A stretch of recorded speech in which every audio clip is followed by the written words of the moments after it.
Hi friends, welcome back to my channel. ఈరోజు కాలభైరవ అష్టమి సందర్భంగా స్వర్ణాకర్షణ కాలభైరవ దేవాలయానికి అయితే వెళ్ళాము. ఇది రాజమండ్రిలో అయితే ఉన్నది. ఎక్కడా లేని విశిష్టత ఇక్కడ ఏమిటంటే మన చేతితో మనమే కాలభైరవుడికి హారతిని అయితే ఇవ్వచ్చు.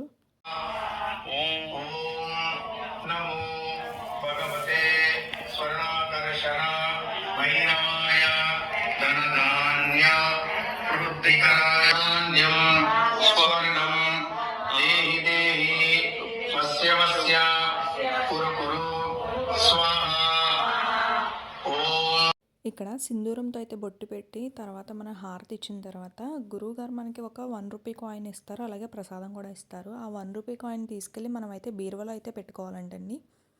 ఇక్కడ మన స్వామివారి దర్శనం అయిపోయాక కింద అమ్మవారు ఉంటారు, వారాహి అమ్మవారు. ఆవిడ దర్శనం అయ్యాక మనకు ఒక పాంప్లెట్ ఇస్తారు. దాని మీద మన కోరిక గోత్రము రాసి దీన్నైతే మనం ఒక డిబ్బీలో అయితే వేయాలి.